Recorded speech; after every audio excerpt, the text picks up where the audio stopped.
Welcome everybody to the NASCAR Valvoline podcast from NASCAR 25. We're here for episode 4 of the podcast. We took last week off because I think we all forgot. Right, Pumps? Yeah, I think we might have forgotten. So, I was not here. Pumps, were you at Richmond? No. Well, I was at Richmond, and I know that was a grueling 100-lap race. And Bryce definitely needed to prove himself that race, and I think he did. He dominated the whole day, and he came out with the win. You know, he messed up strategy throughout the race, but was able to come back, and he just had so much more pace than everyone. And it's just the skill was showing for Bryce at Richmond. Yeah, I think Bryce is, definitely going to be getting to the playoffs now. Before we were kind of unsure about it, but now it's definite, and his luck is definitely turned around. I definitely think so, but he did miss Watkins Glen, which would have been an amazing race for him. And because he missed Watkins Glen, that puts Bryce down below the playoff cut line by 5 points to Joshua. And Joshua has not had a couple good runs, but just being able to make all the races has put him in 8th. But talk about NLS. He went from 10th in the points up to 6th in the points. Now solidifies his chances at the championship contention and in the playoffs. What do you got to say about NLS these past 2 races?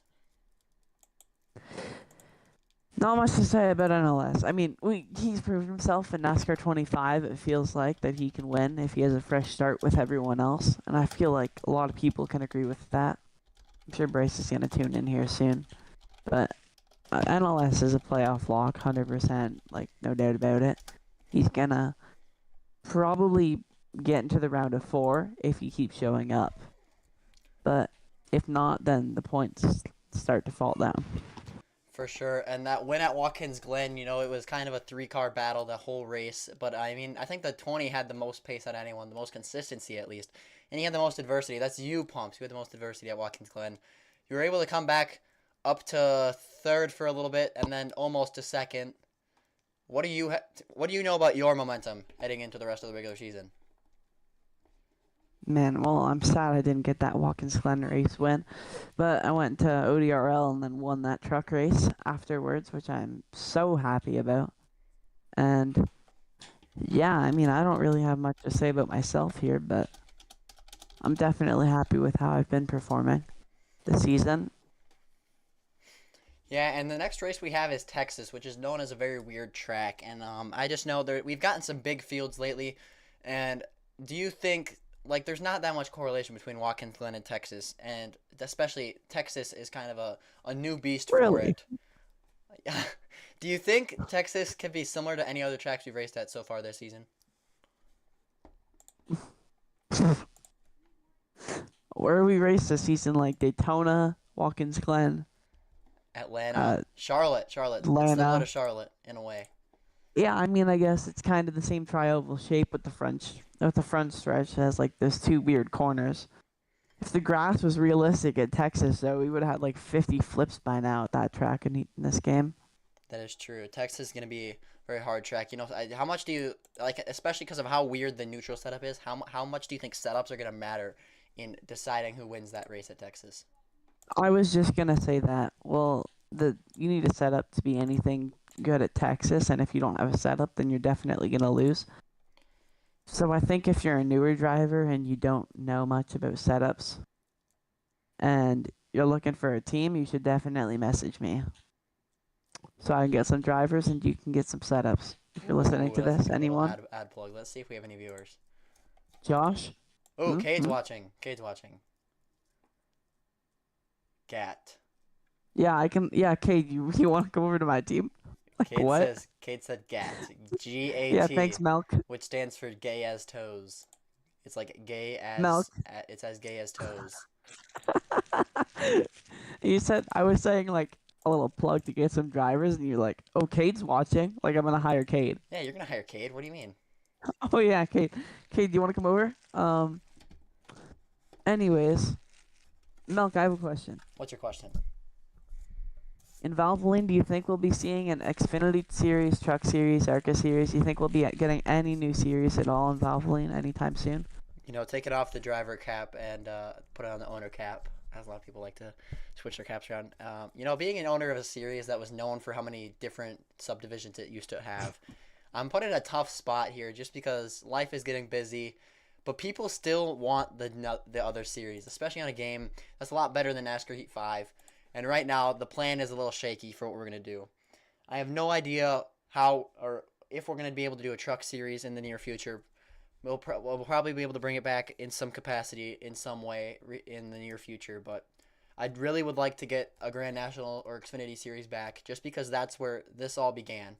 Back in 2023, January, we were able to make the FedEx Xfinity Series, and I just feel like having an Xfinity Series brings us back to our roots, and it just is. So it means so much to the league and to Valvoline to thrive with an Xfinity Series. It brings so many amazing moments, and it brings so much joy to the league and all the drivers. So I think Xfinity is our first priority right now, and then after Xfinity, it's probably going to be ARCA, and then trucks might go after that. But I think ARCA would be I was gonna a really say cool we one. should do Cup as definitely. Well, we already have Cup. I'm stupid, We're never but never we getting can rid of add. Cup. I would say add a second Xfinity series for the second team, and then um, I'd say venture off into the truck series after that because the trucks are so much different, and we've always had that in Valvoline. They've been a huge part, and I think the Xfinity series should be a good spot for half cup drivers, half drivers trying to work their way up, and the truck series should be reserved for drivers who are still working their way up, like new to the series, kind of thing. Like lots of guys are right now, brand new, and they're just racing cup, That'd be a great idea. Yeah, I think which we're I gonna. think is still an issue. Yeah, I Lots can of see new, that. unexperienced drivers messing with the really experienced, fast drivers. I do. I see what you're saying, and I definitely think next season we're gonna try to squeeze in an Xfinity Series. I think that'll be on the one of the top of the priority lists for us at the Valvoline Racing Series. So, I mean, knowing that there's an Xfinity Series possibly coming in the future, I mean, I'm excited. I'll be. I would love to race it. I loved racing it before, and it's less of a series of development. Although we can use it to develop other drivers, it's also a series for Cup drivers to get extra practice because we love having the bushwhacking and having Cup drivers race with the Xfinity guys, but because it helps them learn more. And our system before was having new guys in the Truck Series, and then they would move up to Xfinity where they would also race against Cup guys, and now they would go into Cup obviously. So I like that system. We could probably bring that back eventually, but it's getting hard because a lot of people are getting really busy. It's just life is moving forward and time doesn't wait for anybody. Sadly, that's oh my voice crack. That's the truth. That's deep. Um, yeah, I don't really know what else to add. Watkins Glen, NLS winning at Watkins Glen was kind of a surprise. I didn't really expect him to win there, but I guess this guy can just win anywhere. Think NLS is gonna win at Texas, or who's your pick? I mean, I've had some very frustrated thoughts about me losing to NLS, but I know me like going into Watkins Glen. I thought it'd be a very close battle. I thought Tyreek and Zay would have more pace. I didn't expect NLS to be as fast as he was, but I mean, I did think he'd bring some good pace. I definitely thought he'd be faster than me, but I definitely think I found something later. And what I wasn't expecting though is Pumps to be the fastest. I did not expect you to be the fastest guy out there. I mean, that's just incredible to be able to find that and bring a dominant car like that. So I mean, proud for me as a team owner of Motorsports to be able to do that. But hopefully we can do that again, and hopefully you can get a win because our team is desperate, and hopefully Jarrett can make some more A races. real win. Because what is he doing? 95% of my league wins have came in this league, and they've all been a bunch of Mickey wins. Thanks, G Cool. And no, can't wait to get that real win like I did in ODRL. That felt really good. I see what you guys are talking about now. Like I used to just win races out of pretty much pure luck, a little bit of pace, and then get kind of excited about it. Most of it felt like, oh my, got a tongue in my throat or something. It felt like fake emotion. Yeah, that's I was that's just like, yeah. it didn't feel real. That's how a lot of drivers feel. I mean, that's how I feel after a dumb finish. But something NLS does is he's able to move on from stupid stuff and still able to kind of race and live normally. So I have to give that to him. Like he's won some stupid races, but he's able to push that to the side and just kind of accept to himself that he won the race, which is it's hard to do when you care so much about proving yourself to be a fast driver. That's what I struggle with, because when you think you're fast, you want to be able to show that off by winning races out of pure domination and like just winning on pure pace and skill. And when that doesn't happen and you win out of like pure luck, you could probably feel bad for other people, especially when you were like when there was someone that was dominating. It can hurt a lot when you because you know how that feels when you dominate a race and someone else steals I your thunder. sure do. It's a sad feeling. So I know how that feels. I know you know how that feels. So it's like I just want I like when races play out, and I feel like Texas is a good place for a race to play out. I feel like it's a tough track. It's probably tougher than Charlotte. Just try to get turn one down, and then also carry that into turn three and four, and then having to keep that consistency for 67 laps. It's gonna be a dogfight. It's gonna be an amazing race. Who's your picks? Man, Who's your picks to probably be top three podium finishers at Texas? who do I think's gonna dominate this most, like the most out of 6, 7 laps? Okay, yeah, I don't know. It's kind of hard to choose. This track is quite fluky. Um, if anyone saw that VCL race that we did last night with Mr. yeah, we Tinklebum, did. with We're my boyfriend, definitely by the way. okay. We're definitely a little more What? serious. It's We're true. definitely no. I'm saying we're a little more serious than VCL, but I see what you're saying. Okay. I think like you can compare them, but it's obvious which one's like more of a racing league than the other. Mm, nah. Sometimes perhaps you've had Nah. opinions. Okay. Well, do you got anything else to say? Any more questions? Well, I have a good chunk of questions. Okay. I need to I don't fix really have something. anything. I need to fix something real quick. There we go. We've been live for. Oh, hello, Lucas K. Mr. God, that's loud. One-time Grand National winner. Well, very proud of Lucas that. K is here. Lucas K is in the chat. Thank you, Lucas K. I do have a What's couple up, questions. Lucas? I definitely thought of these all myself. No AI assistance. So imagine a viewer sent in this question. The first question it's asking is, who do you think who do you trust the most when the race gets chaotic? Like who is able to stay composed throughout the whole finish of a race? Like if it's coming down to just two drivers and all the pressure is on them to perform and be at their best, who do you trust to be the most composed?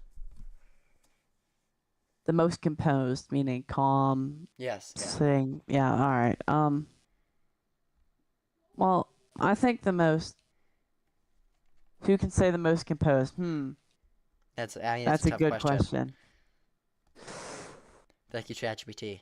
I think you are very good at staying composed. I don't think Bryce is whatsoever. I think Bryce is horrible at that. Yeah, he spins out once, it spins out 100 times after that. Yeah. Hmm, that's a really tricky question. Yeah.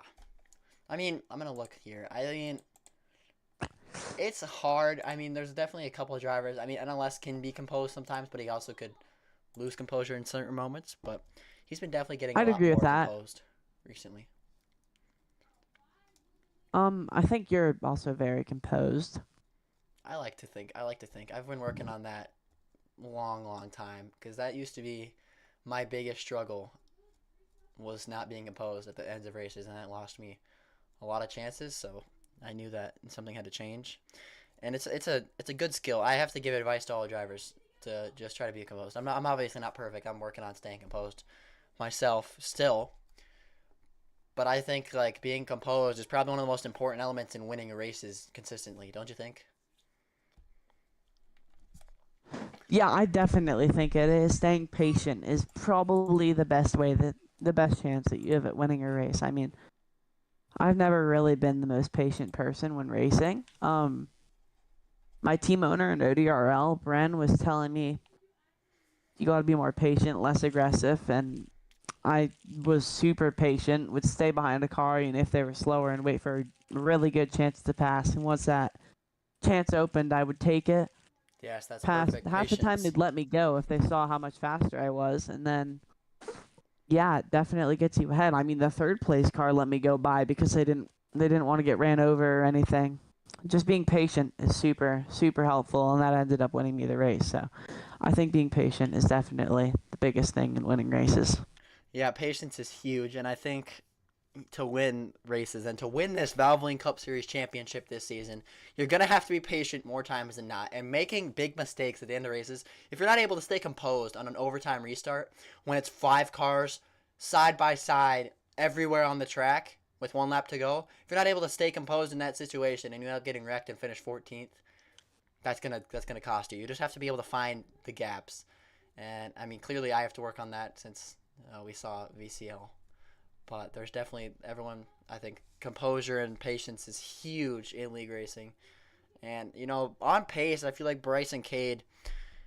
I'm gonna circle back to the setups we were talking about. Bryce and Cade have some of the best pace in the series right now.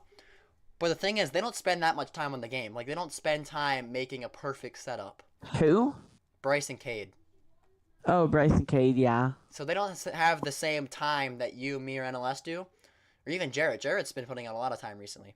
But like to find the perfect setup, especially at a track like Texas where it's hard and each corner, both sides of the track are completely different, you need to have a setup ready. And if Cade and Bryce can't put in extra time this week to find the perfect setup for Friday, I think they're going to lack a little bit of pace. Well, I think the perfect setup is quite straightforward and simple, in my opinion. I mean, like most of the people figured out what to do with tires and wedge or whatever at this point. I mean, I think it should also be quite easy, it could be easy, unless but they it's make it too also loose that is or true, too and it's tight. also like knowing what's good for a long run though. Like everyone knows what to do for a short run. That's been known for a while. But like if you get a 30, if you I don't know how long the fuel window is, but if you get like a 15 lap run and your tires, if you messed up some of the tire pressures, it's gonna be bad, especially at Texas where you snap the wheel out of four. Just like in real life, it's gonna be hard to control with the fishtailing off of turn four. If you can figure out how to control your car at all parts of the racetrack and not wear through your tires like a cheese grater, then I think you'll be pretty good. And staying consistent. No, like not many people remember what happened at Texas last time we were here on Heat Five.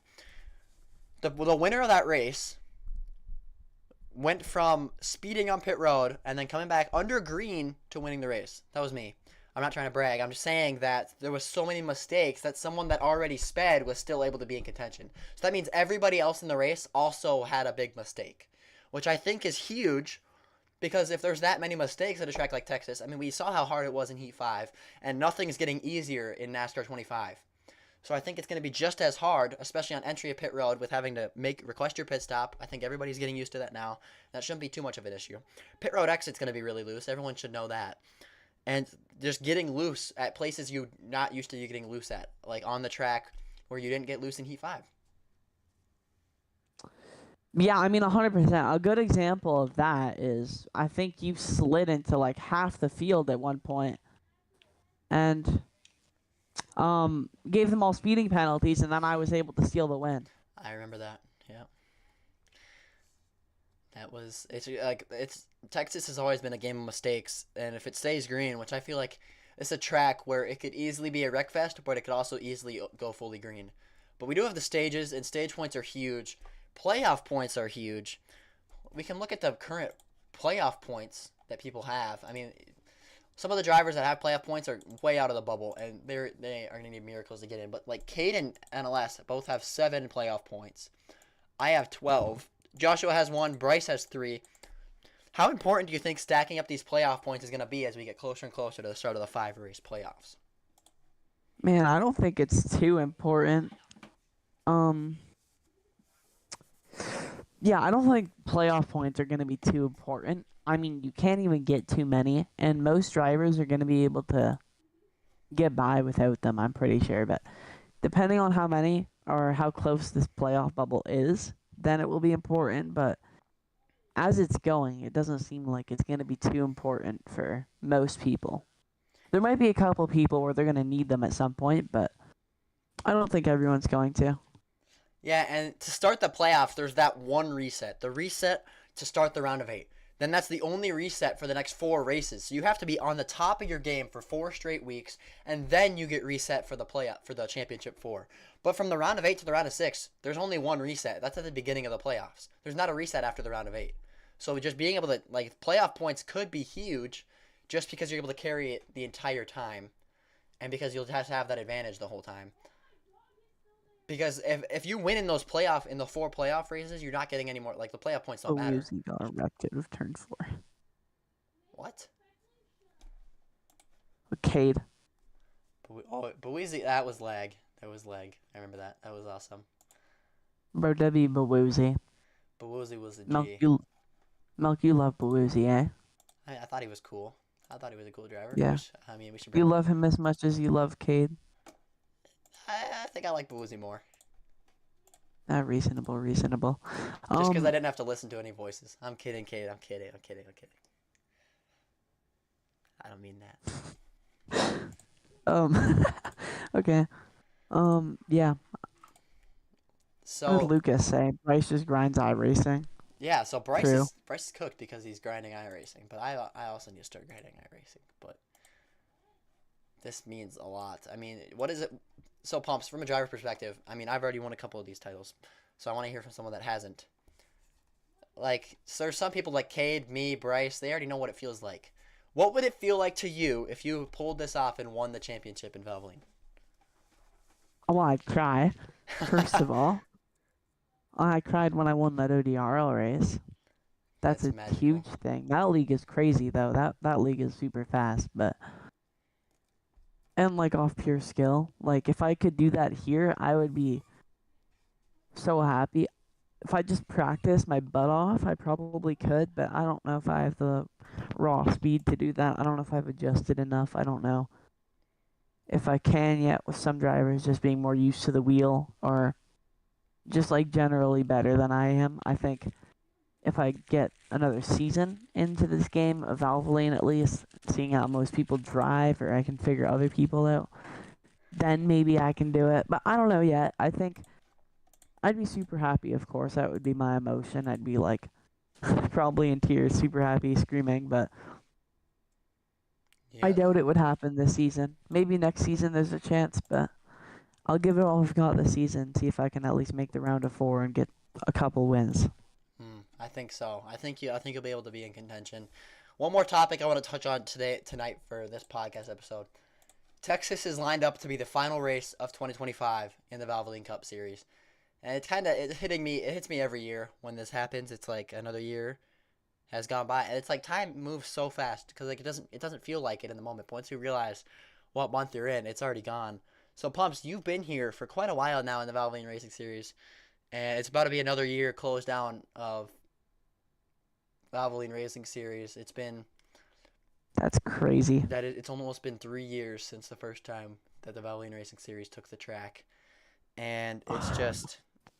It almost makes me want to cry because I'm kind of proud to be able to have made this league. Proud of how far it's came. Proud that it's still going today. We've had a long history, but it makes me look back on some of the moments. And the first race of 2025 in the Valvoline Racing Series was the Valvoline Grand National Series at Chicagoland. I don't know if you were there. It was January 2nd. Were you there? No, I was not there. It was a fun race. The last race of 2024, we thought Heat 5 would be down by 2025. Do you remember that? Yeah, I do. It almost was. Not really. Yeah, we let everybody race in that truck series race said it would be. On Friday or on Monday when it was December 31st, the last night of NASCAR Heat 5 apparently.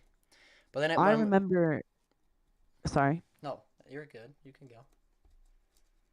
December 31st at I think 11:30. Me, Cobra, Cade, I think Zay, and a couple other people in Kellogg's. I don't know if you were there, but we did a dash to midnight race at Talladega. I think in the Cup cars in Heat 5, and at exactly 12 o'clock. It was 12:14. It was done, but we all said Happy New Year at the same time, and Cade was left out because it was not 12 for him yet.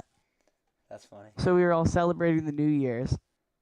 I was going to say we should all leave the game and make it seem like our game is down because it's 2025, and make Cade keep going around by himself. That'd be funny. That would be funny.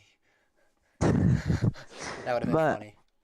but yeah, we had like a final race on New Year's. I mean, I had nothing going on, so why not? Man, the years go by too fast. I don't like how fast they go. It makes me really sad at the end of the year. So I hate this part of the year because it's like once it's February, I'll be able to move back. But it's like every year it feels crazy that the number of the year it's gonna be like 2026. That's just crazy to me. Okay, well, take this for Okay. example. Valvoline was my first ever league, my first ever race, my first ever league race, my first ever race on a wheel, my first ever win. Like, so much here. It's crazy. It wasn't my last race in Heat 5. It was my first race in Heat 5. It was my first race on a wheel, my first win, my first start in a cup car in any league, my first start in a truck. It's crazy. Like, I don't know. It's like everything here was my first. Like, everything. And then I remember my first race, I was racing cats for the win not the win, for like 6th place at Kansas or Charlotte, I don't remember. Yeah, Kansas. I remember that. And then I wrecked myself going to pit road because I didn't know how to pit. I just slammed on the brakes and turned left. So And then at Charlotte, I figured it out, kinda. I ran like 5th all race. And then at Phoenix, I practiced for 2 months, or no, not like a month, at 4 o'clock for 3 hours for a month straight with Blue Angel in the trucks. that is crazy. A second off the pace almost every single time. Running second all race, just end up like 13th or something. Because Jarrett decides to wreck me. Yeah, What an screw idiot. Jarrett, right? Yeah, screw Jarrett. No So one wants Jarrett. so Hope he winning. dies. Would this be Oh, the sorry. biggest championship for you in like all of league racing just because of how much has happened for you at this racetrack? I've never won a championship, so there's another first if that happens. I've won road racing championships, definitely not any championships in this league, but yeah, that would be a huge deal. Like, it's probably not going to happen, but I've Hey, done a lot you have better to in have this you have to than have I the was you have in to be in the right 5. mindset. You know what? I'm gonna tell one more parable before we end out tonight. I don't know who else is here in in the chat, but the FedEx Cup Series Season 3. I came off of Season 2, not missing. I missed the playoffs entirely. It was my first ever league in Season 2 of that series. So in Season 3, I was like, okay, I gotta get a win and I gotta make the playoffs. So I made the playoffs, still winless, but I had like 4 second place finishes. So I thought it was time to get a win. So in the playoffs, a couple people left the series that were in the playoffs. So I was able to move up a couple spots. And then a couple people like went on strike for something, I guess. They left. And that opened the door for me to be in the championship. So it's a very odd road to the championship. That's kind of Joey Logano-like. And I had no wins at this point. But Bryce, who had like 5 wins already, was fighting me for the championship with 3 or 4 laps to go. Now, do you remember Racing Dream? Yeah. It was him and me. We still play Rocket League. It was not me and him.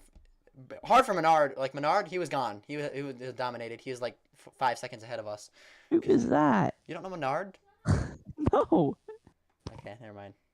Menard, you're not going to watch this, but shout out to him, I guess. He won that race by a long I remember shot. one thing. What is it? The strategy that he taught you on super speedway is to get a huge run and go around people on the high side. Oh, yeah.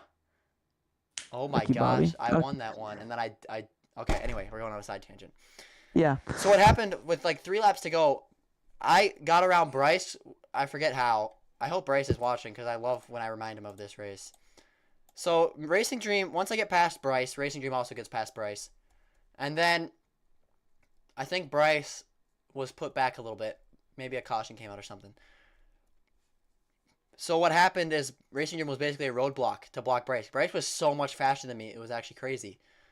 White flag. Bryce, this is like horror movie type stuff. Off of 4, coming to the white flag, Bryce makes the pass on Racing Dream. So it's just him and me on the last lap, and he's right on my bumper. And then I remember what Racing Dream said. He said, it's all up to you. Like, it's on me. And I'm on controller at this point. I don't have my steering wheel. My hands are sweating. My knees are weak. Eating some spaghetti, eh? Mom spaghetti. And then, so coming off of turn 2, Bryce has a run. He goes to the bottom. On the backstretch, entering turn 3. I block him, and on my screen, I'm clear. But on his screen, I send him into the grass. He almost spins out. I get a cold picture, and I win the championship. And I did not think so. I was like the 8th best car out of anyone that season, and I won the championship. And that was probably the greatest moment of my whole career, still up to this point. That is crazy. I've never heard you say that before. Really? No. Man, I gotta show you the clip then. That's like You gotta tell me about old Valvoline after this. I haven't heard a lot of stuff, I guess. old Valvoline. Like that wasn't even Valvoline. That was Ethan Trendler's old league. That was. Oh, Man, yeah, FedEx, that's yeah. the memories. Like I know Ethan Trendler. I've talked to him. I don't really know a lot of other people though. Like I know Galira. Glyra. Lyra. Glyra's somewhere. I remember her. She's our first. I remember racing her a couple times. She was the first, like, quote unquote actual Valvoline champion. Like she was the first Valvoline Cup Series champion. I did 4 races with her on NASCAR 25 like a month ago. That's crazy. I hope one day. And Gary Owens stream. I hope she remembers me.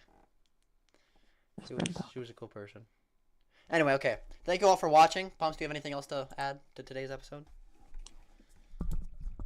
I have nothing. Okay, well, everyone, start rooting for Milk Motorsports to win the championship. Probably Pumps, because now he has a cool story. If he wins, he'll be crying, so the interview would be awesome. Thank you all for watching